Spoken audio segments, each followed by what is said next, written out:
Hello and welcome back to Semi-Informed Football. Today we're talking about the quarterfinal fever, the Champions League showdown between these 8 amazing teams that we see. Back on the show we have Mark and Matteo. Hey guys, how's it going? Awesome, Marko. How's it going with you? Amazing. I honestly, I really enjoyed the Champions League to far. I found that the last round, the round of 16, was unreal. This is going into this last 8. I think all these teams deserve to be here. And we're gonna go through all of them right now. How does that sound? All right. What's the first game up, Marko? Cool. So no, we're not the first game up. Let's actually go through each of the teams and maybe even talk a little bit about their story, about how they got to where they were, and then we'll go into our matchup, and then we're gonna go into our prediction for it. So first of all, the road to the quarterfinals. Let's actually take a look at Arsenal first.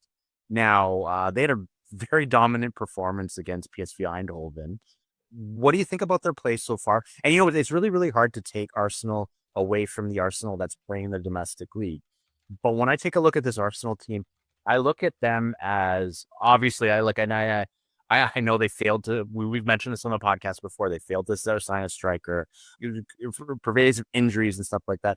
But they've really been a bastion of kind of defensive growth. Like, what do you think about that, Mark? Yeah, well, I think one thing that's affected them all season has been some injuries. And as you mentioned, they could have added more players. Now, I think the big looming Achilles heel is that Gabriel and Havertz are out. By all accounts, they might need 6 months, so they're definitely out. Yeah. And Gabriel's amazing on the defensive end. I think they really needed him. It was almost as when they lost Saliba, and it really hurt their Prem chances. So missing another key defender, that's going to be tough. Havertz, although we don't look at him as that go-to striker, there's no denying that he's gelled into this team and he's put the ball in the back of the net. Bukayo Saka is back. Saka's back. Is he 100%? Okay, he scored on the, but yeah, I don't know. I think it's going to be incredibly tough for them against Madrid. Right. But yeah, the road here, like you said, they managed to get through it. It was very different than the Prem. Well, I guess what can we base it off? We can base it off of their performances in the Prem, and this past weekend they tied Everton, so they gave up more points there. I don't know if they have it, Marko. You don't know if they have it. Okay, you know what? Let's actually jump into the next team. Matteo, I'm going to throw this one at you. Real Madrid. I said this in the podcast before. You can never count these guys out. Okay, you know what? Like, I'll be honest here and fair and objective. Regarding their path to where they are, they played against Man City in the get-in to get into round of 16, which, of course, even in this bad season, is no easy task. They won that pretty comfortably, 6-3 on aggregate. And last rounds, they beat Atletico in the most dramatic of fashion, winning at the Metropolitano on penalties off of a double touch by Julian Alvarez, but somehow, some way, they just got over the finish line. We get it. They've been doing this for years. We understand. Going into this tie against Arsenal, I think they definitely are favorites. But then again, I think both these teams have had major injury woes, especially defensively. I think Real have basically struggled with no real right back all season. Danny Carvajal's been out. Whether it's Rudiger as well, David Alaba, center backs have been an issue as well. Eder Militao, and even currently, Thibaut Courtois is battling injury alongside Lunin. So over the past weekend, their third string keeper had to go in net, which resulted in a 2-1 loss to Valencia at home. So it's not to say it's going to be a walk in the park. I'm not saying that. But they definitely are favorites, 100%. Arsenal, as Mark was saying, nail on the head. Defensively, offensively, the guys are just not there right now. They'll fall to their own, just how it is. But I see a pretty easy Real win and off to the semis. Yeah. Okay, yeah. Sorry, I just want to chime in. I think Mateo's right with Militao and Carvajal out until probably August or something like that. Yeah, those are two key players in key positions. Madrid hasn't been handling business in La Liga either. Mhm. Like, they haven't been dominating. I think those defensive woes are gonna hurt. I mean, that's what it makes it open. Exactly. It really opens it up to Arsenal has a chance because of that. You know what? If Gabriel was still there, I think it's a lot closer than you think this tie, because they can just defend, sit back, absorb pressure, and on a set piece, see what happens. But him not being there is a major loss. So I think it's gonna be a pretty easy victory. No, very, very, very interesting. Okay, Mark, on this then, let's take a look at Borussia Dortmund. I know you were a little bit upset with their win over Lille, because Jonathan David, who actually had a really good home, leg and away, a goal. I think it was a goal and assist too. But what do you think about Borussia Dortmund? And I can comment on this one as well. Well, I think it's very interesting because, again, they're another team that domestically hasn't been producing. They're, not up there in the standings like they normally are. So it all depends on whether the players have sort of channeled more energy now to Champions League because they realize that a top 3 finish in the Bundesliga is out of reach. But Marco, it's going to be a really tough task against a Barcelona team that, has shown a lot of quality. If I'm not mistaken, Matteo, you correct me if I'm wrong, but they're still tops of La Liga, right? We are still top 4 Yeah. points clear of Real. So I mean, they're on all cylinders, firing on all cylinders here. So Yeah. I think it is a difficult task for Dortmund, but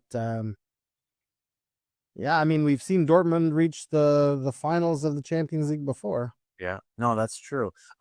You're right. Like again, last year, which wasn't a great year domestically for them, they still made the Champions League. They still made the Champions League final too. They're actually sitting in 8th in the Bundesliga right now, with a good, say, 4 points out of a 5 points out of a Champions League spot. So, yeah, things aren't hitting for them.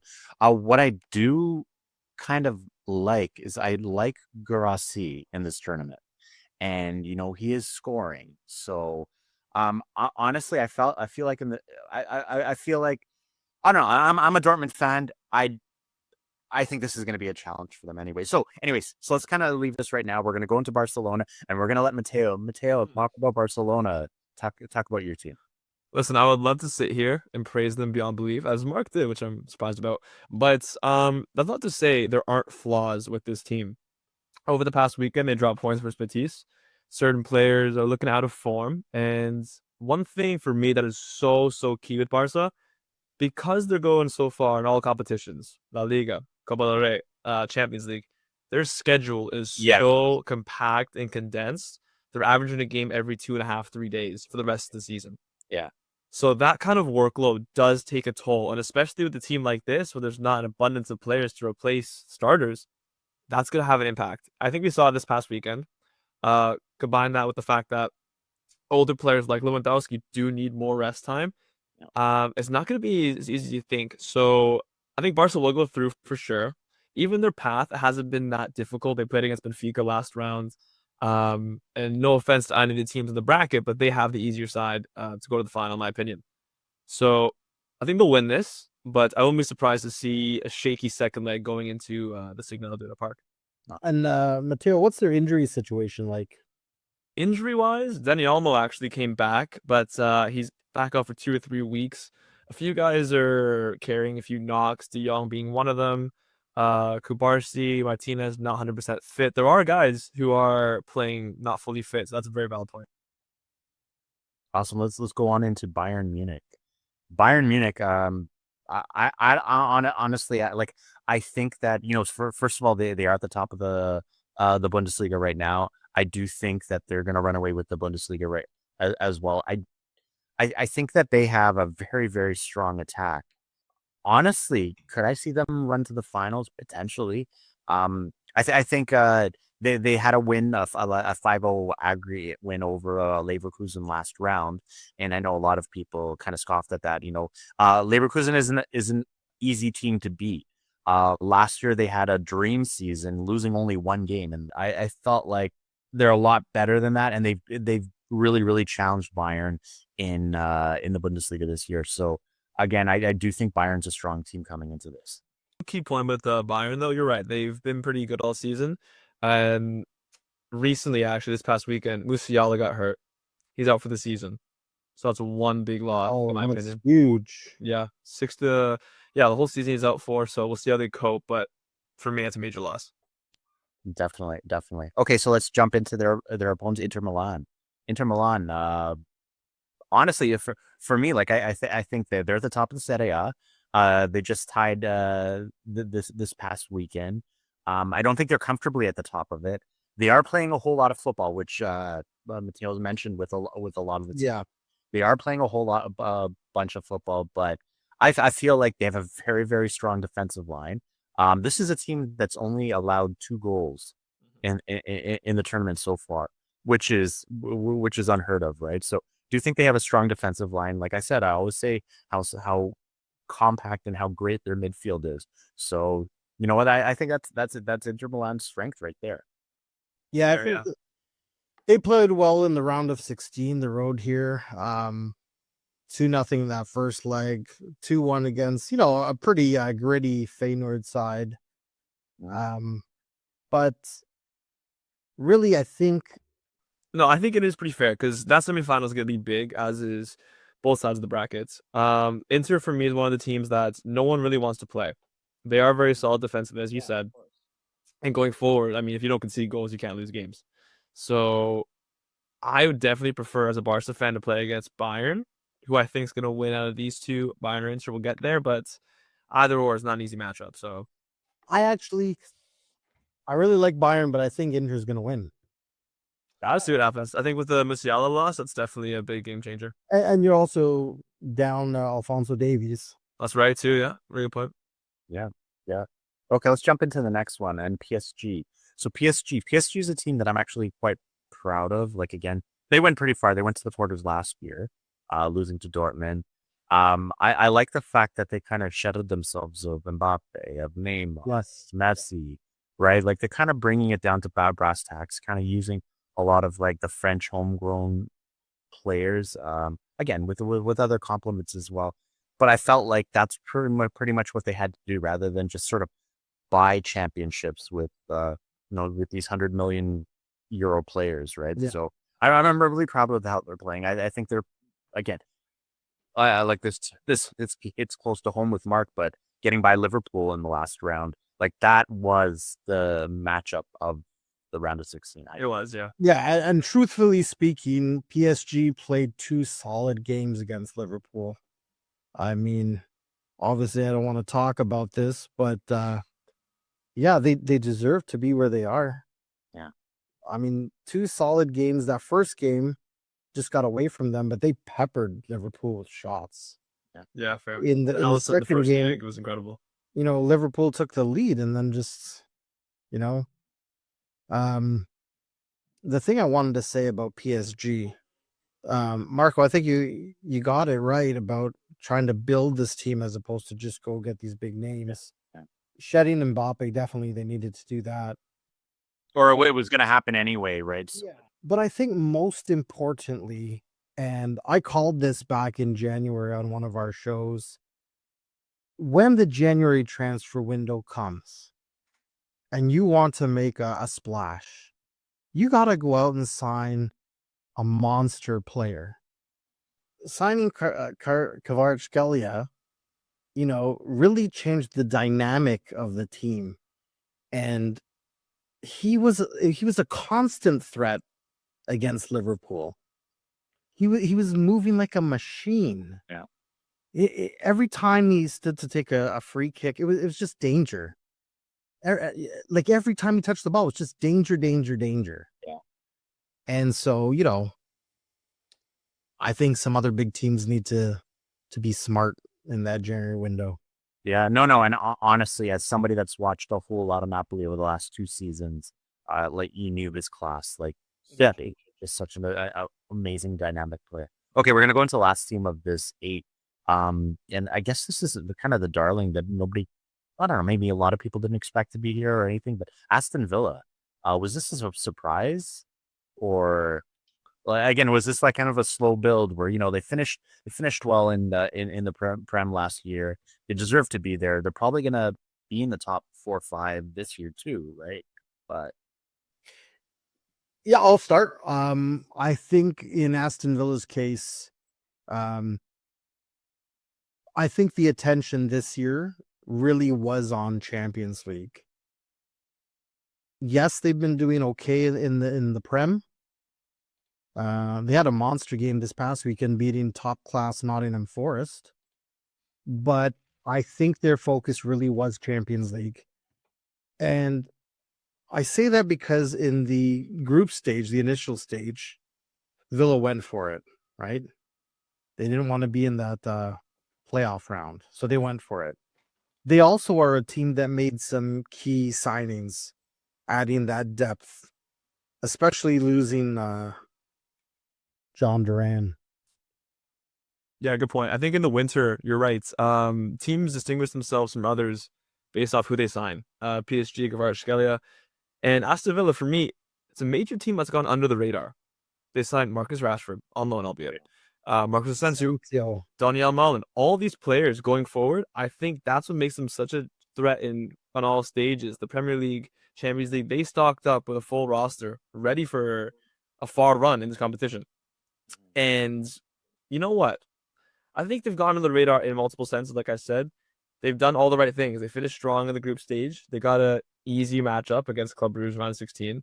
And now this is their first major test in a European stage. So we'll see what happens. Two incredible keepers if it goes to penalties in Martinez and Ruma. So we'll see what happens there. I'm sure he'll be well received in France, Martinez. So, but before I go to predictions, it's I think it's definitely a bigger game and a better matchup than most people would give credit for. I think that's fair. So with that said, Matteo, let's actually go into predictions. So game 1, this is Arsenal versus Real Madrid. So this is a solid defense versus a start-heavy attack. So you have Mbappe, Vinicius, Bellingham, right? Saka coming back into the mix. But Mbappe, as he found his scoring touch, I don't know. Like again, let's go take a look at predictions with this, and I'm going to start with you, Matteo. Go ahead. Obviously I have no pride and joy backing Real, but the logical choice is to do so. The Emirates is no fortress. That's what the first game is being played. Like I said, a banged up back line, which was their main strong suit, versus not a crazy inform Mbappe, but someone who's finding his stride. I'm gonna give it a 2-1 first leg win for Real. Mark. I know what Mateo's saying about, the Emirates isn't a fortress, but I do think the fans have been dying for some, meaningful Champions League for a while. And so I'm actually going to say a 0-0 draw.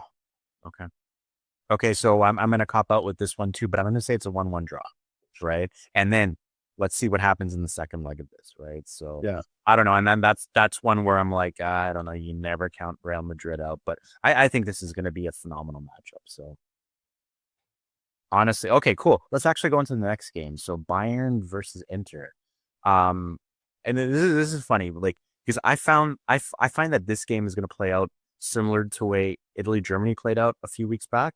I feel like it's going to be Bayern's attacking depth again, minus Musiala, against Inter's very strong defensive organization.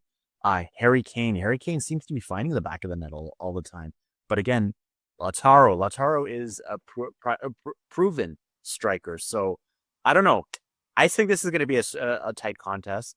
I'm going to take this one away right now. I think it's going to be tight, but I think this game is in Allianz Arena. This game is in Germany. I think Bayern 2-1. Fair. Like I said, I think for me, this is probably the tie of the quarterfinals, at least in my view. Two great teams.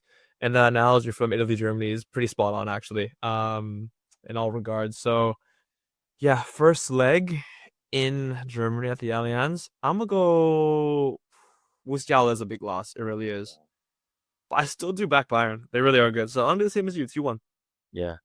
Mark. Just because it's in Bavaria, I'm going to say 2-1 Bayern.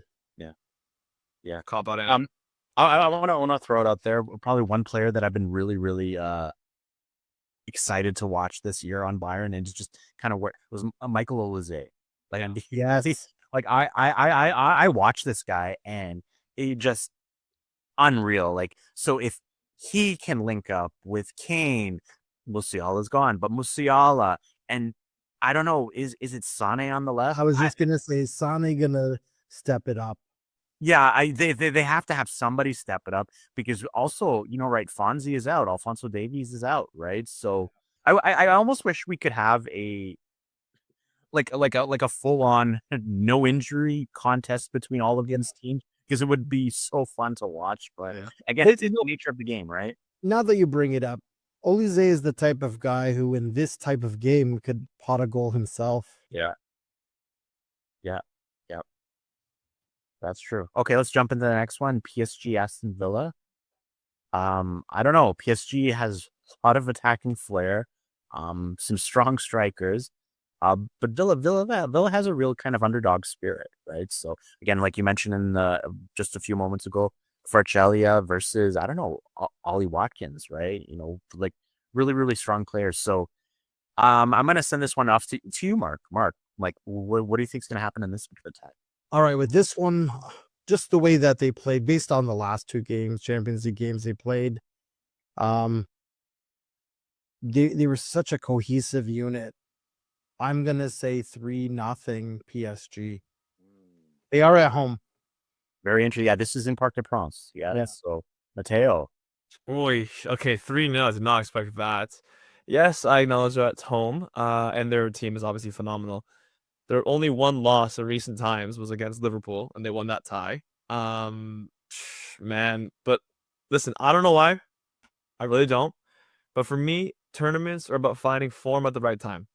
I think Aston Villa have found their stride more recently than PSG have, and I'm really back in this front line they have, including the subs of Marco Asensio, Marcus Rashford, Daniel Nolan.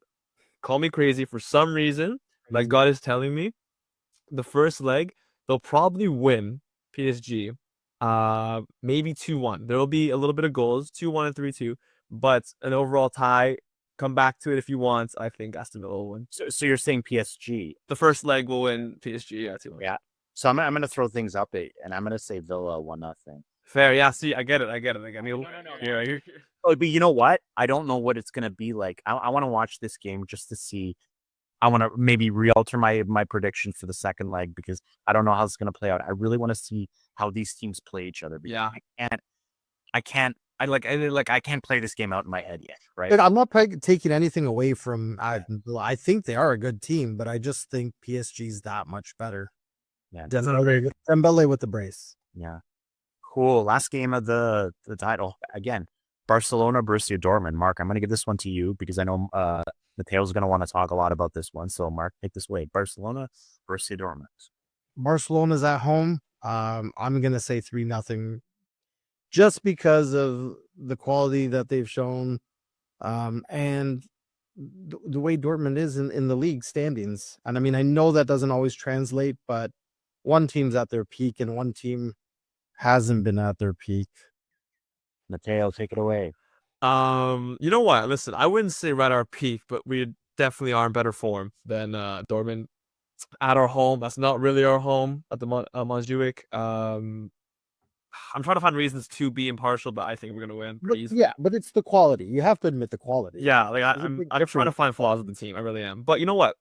I think you'll find a lot about Barca how the game will go in the first 15 minutes. That's how it always goes. If you get an early goal, especially this season, it'll be a rampage 4-5. But that being said, if it comes halftime and it's still 0-0, I can easily see it being a draw or a narrow win. So I'm gonna go safe 2-0 win. We'll see what happens. Yeah, if you want to find flaws, look at their financials. All right, Mark, what's your prediction? No, so I'm gonna take a look at this. I think Dortmund, like again, they haven't been great this year. I think they're in good graces to actually make it this far in the competition. Again, like I said, in the Bundesliga, they haven't been that great. They're dropping points against teams that you're like, what, really? I do think that they are a counterattacking threat. So, with that said, I know you guys picked bigger wins. I do think Barcelona is going to win this game, especially in Barcelona. However, I'm going to say it's only on a 1-goal margin. So I'm going to pick a 2-1 win for Barcelona. I don't think it's going to be like a 3-0, a 3-1. 2-0. Like I honestly think it's going to be 1-goal margin. Again, I could be wildly off, and I'll watch this game and readjust for the second leg. But that's the way I see it. Fair enough. So that's it. So we've actually gone through all the games right now. We all have a lot of great predictions, and I guess we're gonna have to eat some humble pie if we're wrong on the next time we connect and everything like Hey, that. it's free to guess. So with that said, I think we're gonna wrap up the show today. I really want to thank FeedSpot. FeedSpot is actually putting us on their newsletter on on the European football podcasts to listen to, and we consistently show up on there. I know I've listened to a few of the podcasts that show up on that newsletter as well, and there are some great podcasts. So we are in very, very good company. You can kind of sign on to that newsletter. Just if you want to catch up what's happening in this area, catch up what's happening in La Liga. There's a lot of great podcasts on there, ours being one of them. So thank you so much, everybody, for listening. Again, like I said, you're gonna find our email in the description. So if you want to give us an idea of topics or anything like that we could discuss between the three of us, please send that out. Then on top of it, please subscribe, follow Spotify, Apple. Now I'm starting to put this on YouTube, so it's an easier place. So wherever podcasts are listened to, you can listen to it there. So with that said, we're done for now. Please enjoy the first leg of these Champions League games. I know we will. And for now, we're going to keep you Semi-informed.